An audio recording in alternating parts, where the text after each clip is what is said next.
Hello बच्चों। Assam higher secondary education council final year course computer science question paper 2023 का ये next part है। इस पार्ट में हम लोग बाकी के क्वेश्चंस को देखेंगे। इस पार्ट का सबसे पहला प्रश्न है, define the term relation, primary की एंड अल्टरनेट की। आपको बताना है रिलेशन के बारे में, रिलेशन क्या होता है, मतलब डिफाइन करना है, प्राइमरी की को डिफाइन करना है और अल्टरनेट की को डिफाइन करना है। सबसे पहले हम लोग डिफाइन करेंगे रिलेशन को कि रिलेशन किसे कहते हैं। ये क्वेश्चन जो है आपका डेटाबेस मैनेजमेंट सिस्टम यूनिट से है। डेटाबेस मैनेजमेंट सिस्टम में a relation is a table in a database. Database में टेबल को ही हम लोग रिलेशन कहते हैं। That consist of rose and columns, जो कि रोज और कॉलम से मिलकर बनता है। It is a collection of data organised into a set of attributes and tuples. ये कलेक्शन ऑफ डेटा होता है जिसको हम लोग ऑर्गेनाइज करते हैं एट्रीब्यूट्स मतलब कॉलम्स एंड टपल्स मतलब रोज में। जैसा कि आप जानते हैं कि टेबल जो है आपका कॉलम और रोज में, कॉलम और रोज से बनता है, उसी प्रकार से यहाँ पर रिलेशन टेबल ही है। और यहाँ पर हम लोग कॉलम को एट्रीब्यूट और रोज को टपल्स कहते हैं। Each row in a relation represents a single data record. Relation यानी टेबल, टेबल का जो एक रो होता है वो रिप्रेजेंट करता है एक सिंगल रिकॉर्ड को। And each column represents a data attribute और फील्ड। और उस टेबल का जो कॉलम होता है वो डेटा एट्रीब्यूट या फील्ड को रिप्रेजेंट करता है, या ये कहें कि डेटा एट्रीब्यूट या फील्ड कहलाता है। मतलब मान लीजिए कोई टेबल है, इस टेबल में मान लीजिए दो कॉलम है, एक नेम और एक रोल। नेम है अमित और रोल है 16। ठीक है, नेम है राजू और रोल है 18। ठीक है, तो यहां पर देखिए ये क्या है, एक टेबल है। इस टेबल को हम लोग क्या कहेंगे, रिलेशन कहेंगे। ये नेम और जो रोल है, ये जो दो कॉलम है, इसे हम लोग कहेंगे एट्रीब्यूट। ठीक। और ये जो दो रिकॉर्ड है अमित और राजू का, ये कहलाएगा हमारा रो। और रो को ही हम लोग कहते हैं टपल। ठीक है, तो कॉलम को एट्रीब्यूट और रो को टपल। तो ये जो टेबल है इसे ही हम लोग रिलेशन कहते हैं। अगला क्वेश्चन है, व्हाट इज प्राइमरी की। प्राइमरी की को डिफाइन करना है। प्राइमरी की को समझने के लिए हम लोग फिर से एक टेबल को जो है कल्पना करते हैं, है ना। एक टेबल को इमेजिन कीजिए कि एक टेबल है जिसमें स्टूडेंट्स का रिकॉर्ड है। उसमें क्या क्या कॉलम है, तो स्टूडेंट का नाम एक कॉलम है, स्टूडेंट का रोल नंबर एक कॉलम है, स्टूडेंट का एज एक कॉलम है। ठीक है, स्टूडेंट का मार्क्स एक कॉलम है। अब देखिए यहाँ पर क्या है कि स्टूडेंट का, किन्हीं दो स्टूडेंट का सेम नाम हो सकता है ना, कि किसी क्लास में राजू नाम का दो स्टूडेंट्स पढ़ते हो, तो नाम जो है वो सिमिलर हो सकता है, एज भी सिमिलर हो सकता है और मार्क्स भी सिमिलर हो सकता है। लेकिन रोल नंबर किन्हीं दो स्टूडेंट का सिमिलर नहीं होगा, रोल नंबर तो अलग अलग ही होगा। तो अगर आपसे कहा जाए कि हम रिकॉर्ड्स को अलग अलग कैसे पहचानेंगे, तो रोल नंबर से। ठीक है, कि रोल नंबर 6 ये अलग रिकॉर्ड होगा, रोल नंबर 7 एक अलग रिकॉर्ड होगा, रोल नंबर 8 एक अलग रिकॉर्ड होगा। तो किसी टेबल में वो कॉलम जिसे आप रिकॉर्ड को अलग अलग पहचानते हो, उस कॉलम को हम लोग एक नाम देते हैं जिसको कहते हैं प्राइमरी की। ठीक है, तो मैंने मोटे मोटे तौर पर, है ना, मोटे तौर पर प्राइमरी की को समझा दिया है। अब हम लोग डेफिनेशन को पढ़ते हैं। यहां बताया गया है, अ प्राइमरी की इज अ कॉलम और कॉम्बिनेशन ऑफ कॉलम। अभी कॉम्बिनेशन ऑफ कॉलम को भूल जाइए, ठीक है। डेफिनेशन में आप जरूर लिख देना, लेकिन अभी इस पर हम चर्चा नहीं करेंगे। सिंपली भी बात करेंगे कि प्राइमरी की क्या होता है, एक कॉलम होता है, जैसे हमने रोल नंबर को लेकर के आपको समझाया। अब प्राइमरी की जो कॉलम इन अ रिलेशन, किसी टेबल में किसी रिलेशन में प्राइमरी की एक कॉलम होता है that uniquely identifies each row in that table, जो उस टेबल में प्रत्येक रिकॉर्ड को यूनिकली आइडेंटिफाई करवाता है ना, बताता है कि ये रिकॉर्ड अलग है, ये रिकॉर्ड अलग है। It ensures that no two row have the same value. ये इंश्योर करता है कि किसी, है ना, कि किसी दो रो में सेम वैल्यू नहीं होगा। मतलब किसी दो रो में, मतलब कि कोई दो रिकॉर्ड है, दोनों रिकॉर्ड में रोल नंबर अलग अलग होगा। ठीक है, कोई दो स्टूडेंट्स का रिकॉर्ड है तो दोनों में रोल नंबर क्या होंगे, अलग अलग होंगे। तो वही कह रहा है कि इंश्योर करता है कि no two row have the same values for the primary key attribute, कि उस कॉलम में, जैसे रोल नंबर कॉलम में, कि इन्हीं दो रिकॉर्ड के लिए सेम वैल्यू नहीं होगा। And it can not contain null values, और ना ही इसमें कोई ब्लैंक वैल्यू रहेगा। ठीक है, जिस भी कॉलम को हम लोग प्राइमरी की बनाते हैं उसमें वैल्यू डालना जरूरी होता है, आप उसको खाली नहीं छोड़ सकते हैं। This guarantees that each record is distinct and easily retrieval, जो इस बात की गारंटी देता है कि सारे रिकॉर्ड्स अलग अलग हैं, है ना, सारे रिकॉर्ड्स अलग अलग स्टूडेंट के हैं, और उसको हम आसानी से रिट्रीव कर सकते हैं, उन रिकॉर्ड को आसानी से निकाल सकते हैं। फॉर एग्जाम्पल यहाँ बताया गया है in a table of students, students नाम का हमारा एक मान लीजिए टेबल है। The student ID might be used as a primary key, तो स्टूडेंट आईडी को हम लोग प्राइमरी की के तौर पर इस्तेमाल कर सकते हैं। क्यों? Because it uniquely identifies etch record, क्योंकि ये प्रत्येक स्टूडेंट को यूनिकली, है ना, प्रत्येक स्टूडेंट को यूनिकली बताएगा कि हाँ ये स्टूडेंट अलग है, ये स्टूडेंट अलग है ना, क्योंकि हर स्टूडेंट का अपना अलग अलग स्टूडेंट आईडी होगा।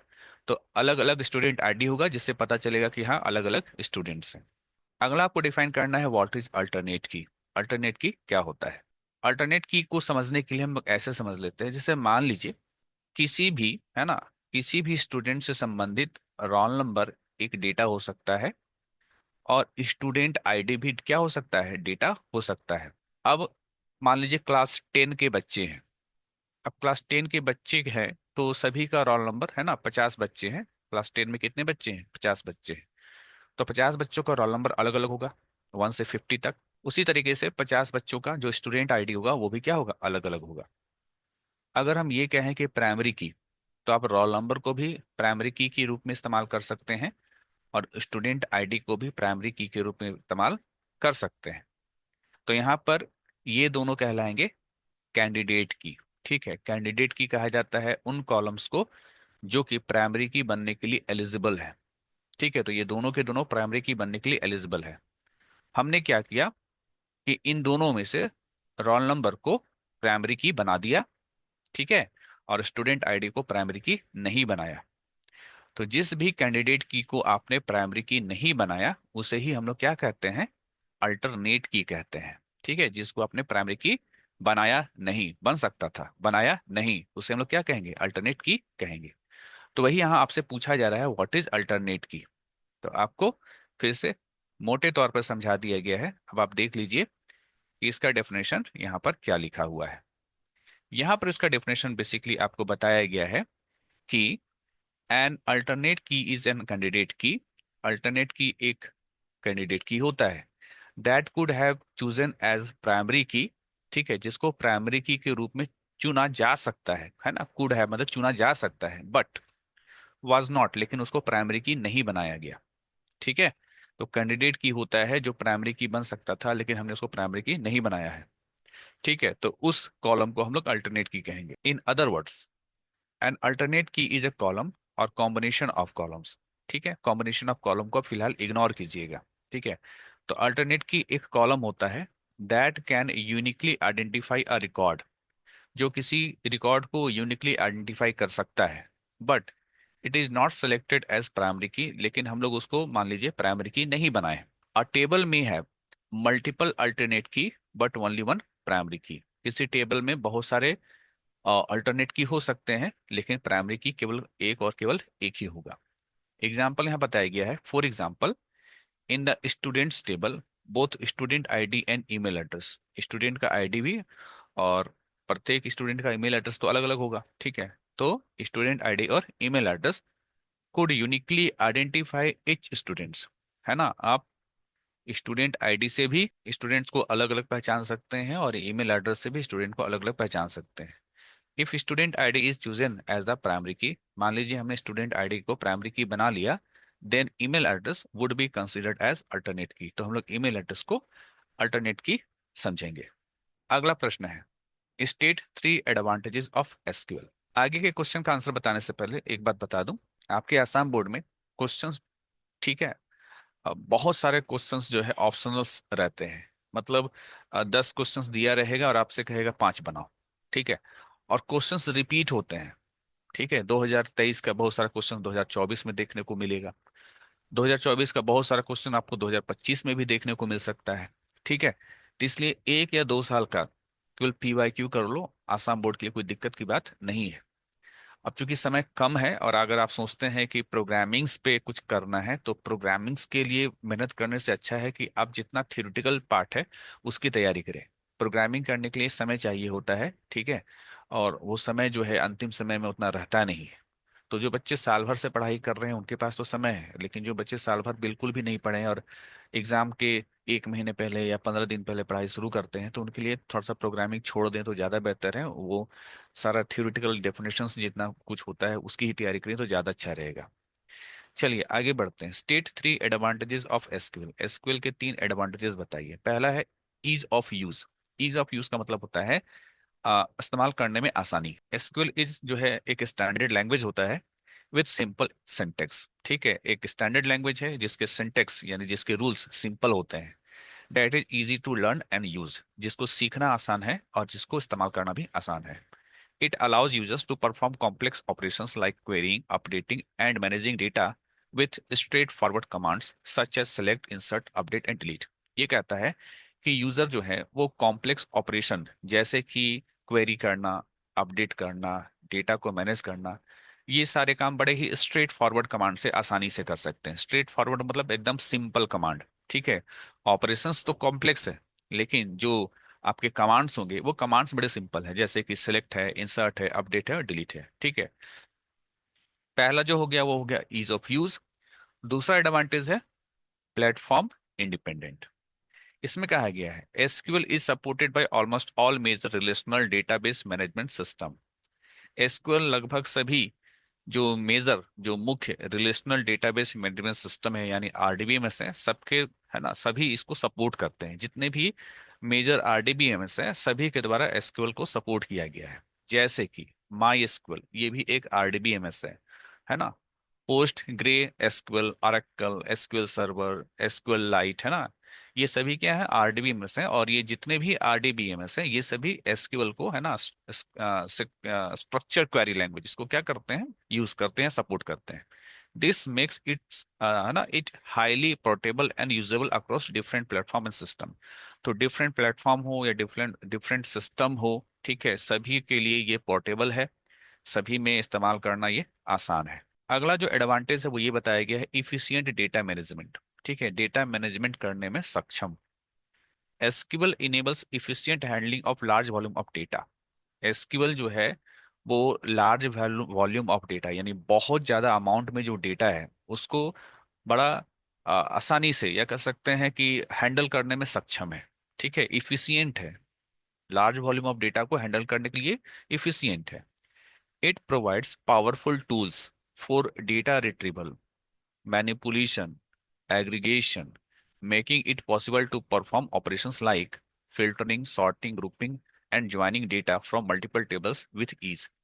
ये प्रोवाइड करता है कुछ पावर टूल्स, है ना, पावरफुल टूल्स किसके लिए, डेटा रिट्रीवल के लिए यानी डेटा को निकालने के लिए, डेटा मैनिपुलेशन, डेटा एग्रीगेशन। ठीक है, इन सभी कामों के लिए ये हम लोगों को पावरफुल टूल प्रोवाइड करता है।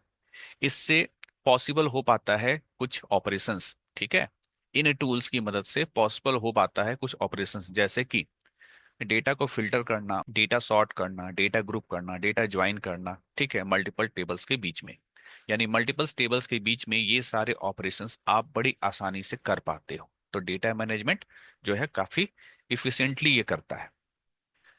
अगला जो प्रश्न है वो देखते हैं। State the De Morgan's law along with its application. De Morgan's law क्या होता है बताइए, और साथ ही साथ बताइए इसके एप्लीकेशंस। सबसे पहले जानते हैं डिमॉर्गन्स लॉ के बारे में। De Morgan's law are fundamental rules in Boolean algebra. Boolean algebra में फंडामेंटल रूल होता है हमारा De Morgan's law and set theory that describe how logical operations interact.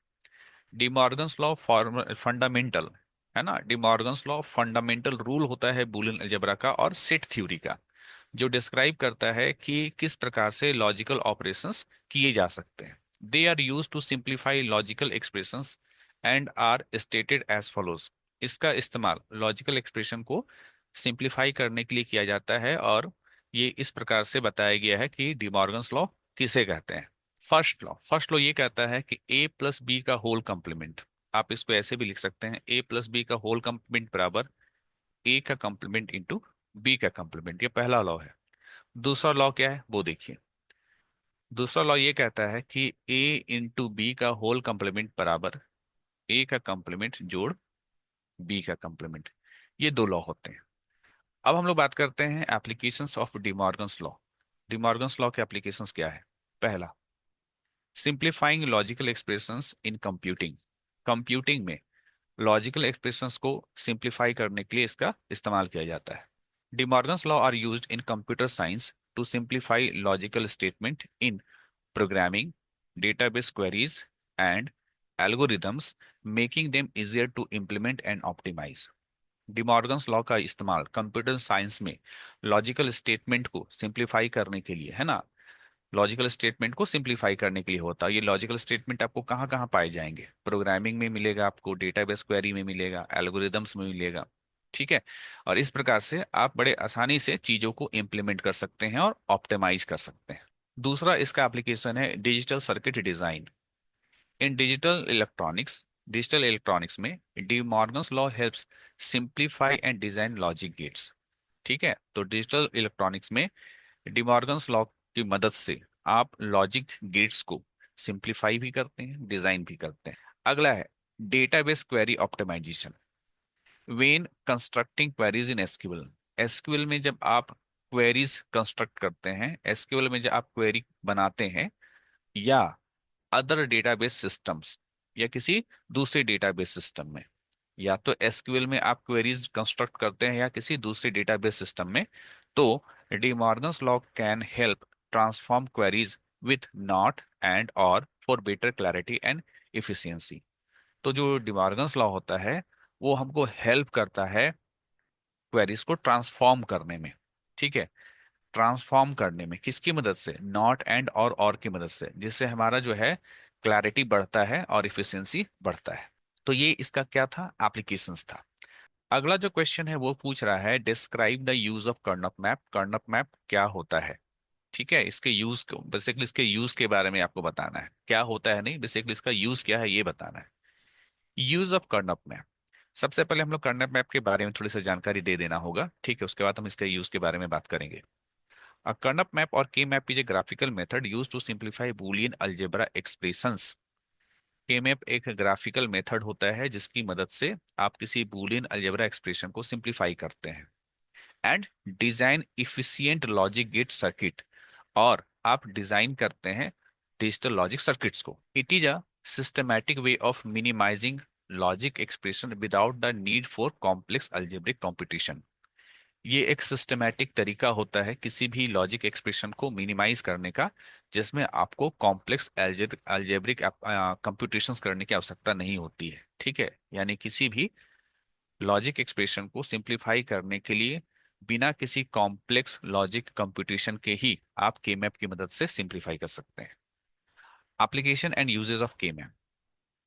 पहला है सिंप्लीफिकेशन ऑफ बूलियन एक्सप्रेशन। तो के मैप का यूज या एप्लीकेशन में सबसे पहला है बूलियन एक्सप्रेशन को सिंप्लीफाई करना।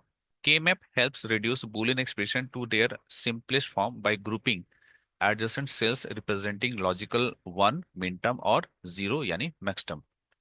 के मैप हेल्प करता है बूलियन एक्सप्रेशन को उसके सिंपलेस्ट फॉर्म में क्या करने के लिए, रिड्यूस करने के लिए। कैसे करते हैं, तो जो एडजेसेंट सेल्स होते हैं उसको ग्रुप किया जाता है, जैसे वन को ग्रुप करते हैं या फिर जीरो को ग्रुप करते हैं। ये आप के मैप को डिटेल से पढ़ेंगे, वहां पर ये चीज, इस चीज को बताया गया है। इसलिए हो सकता है जो के मैप नहीं पढ़े हैं उनको इस आंसर समझने में दिक्कत हो रहा होगा। This reduces the number of logic gates needed in a circuit. इससे क्या होता है ना, कि नंबर ऑफ जो लॉजिक गेट्स है उसकी संख्या में कमी होती है। यानी हम लोग कम, है ना, कम लॉजिक गेट्स का इस्तेमाल करके सर्किट बना सकते हैं। तो एक्सप्रेशन को रिड्यूस किसकी मदद से किया जाता है, के मैप की मदद से। अगला है application optimization of logic circuit. Logic circuit को ऑप्टिमाइज करना। By simplifying the expression K map helps design, है ना, helps design digital circuit that are more efficient, cost effective and require less hardware. जब हम एक्सप्रेशन को simplify करते हैं तो केमैप, है ना, केमैप हमको हेल्प करता है कि डिजिटल सर्किट को डिजाइन करें जो कि ज्यादा एफिशिएंट हो, ज्यादा कॉस्ट इफेक्टिव हो और कम हार्डवेयर उसको रिक्वायर हो। तो केमैप की हेल्प से हम किसी एक्सप्रेशन को सिंप्लीफाई करते हैं, जिसके चलते जो भी आपका डिजिटल सर्किट बनेगा वो ज़्यादा इफिशियंट होगा, वो ज़्यादा कॉस्ट इफेक्टिव होगा और कम हार्डवेयर उसको रिक्वायर होगा, कम हार्डवेयर का उसको रिक्वायरमेंट होगा। अगला application, error detection in logic gates. इसके बारे में बताया गया है कि K map provides a visual representation of logic functions, making it easier to spot and correct errors in logic circuit design. K map हम लोग को प्रोवाइड करता है किसी भी लॉजिक फंक्शन का विजुअल रिप्रेजेंटेशन, किसी भी लॉजिक फंक्शन का विजुअल रिप्रेजेंटेशन प्रोवाइड करता है, जिससे हमारा काम आसान हो जाता है। क्या आसान हो जाता है? Making it easier to spot, मतलब खोजना, ठीक है, एंड करेक्ट एरर्स। एरर्स हम लोग को आसानी से नजर आ जाता है और हम आसानी से उसको, है ना, नजर आना, स्पॉट मतलब नजर आना, और हम लोग उसको बहुत आसानी से करेक्ट कर पाते हैं। ठीक है, किसी लॉजिक सर्किट डिजाइन में कोई भी एरर को हम आसानी से स्पॉट कर पाते हैं, हम लोग को आसानी से नजर आ जाता है और हम आसानी से उसको ठीक कर पाते हैं। यहाँ पर मैंने बहुत सारा एप्लीकेशंस यहाँ पर लिखाया है। ठीक है, अ, आप चाहें, चूंकि कम मार्क्स के लिए आप कम पॉइंट्स लिखना, ज्यादा मार्क्स के लिए अगर क्वेश्चन पूछा जाए तो ज्यादा पॉइंट्स लिखना। अगला है design of combinational circuit. Combinational circuit जो होता है उसके डिजाइन में केमैप का हेल्प होता है। KMAP are widely used in the design of combinational circuits such as multiplexers, encoders, decoders and arithmetic circuit। इन कॉम्बिनेशनल सर्किट को डिजाइन करने में KMAP का इस्तेमाल होता है। फिफ्थ पॉइंट है minimizing power and delay. Simplified circuit consume less power. KMAP की मदद से हमारा सर्किट ज्यादा सिंप्लीफाइड क्रिएट होता है, जिसके चलते आपका जो सर्किट है वो कम पावर कंज्यूम करेगा and have shorter propagation delay which is critical for high speed digital system। तो ये कम पावर भी लेगा और जो प्रोपगेशन डिले है यानी आउटपुट मिलने में जो देरी है वो देरी भी क्या होता है, थोड़ा कम होता है, जिसके चलते हम लोग हाई स्पीड डिजिटल सिस्टम बना पाते हैं। ठीक है, हम लोग को ऐसी डिजिटल सिस्टम चाहिए ना जो कि पावर भी कम ले और काम जो है फास्ट करे। तो ये किसकी मदद से हो पाता है? के मैप की मदद से आपका सिंप्लीफाइड सर्किट बनेगा और ऐसा सर्किट होगा जो पावर भी कम लेगा और प्रोपगेशन डिले भी क्या होगा, उसका कम होगा। तो बच्चों, इस वीडियो में इतना ही। अगली वीडियो में हम लोग बाकी के क्वेश्चंस को सॉल्व करेंगे। तब तक के लिए थैंक यू।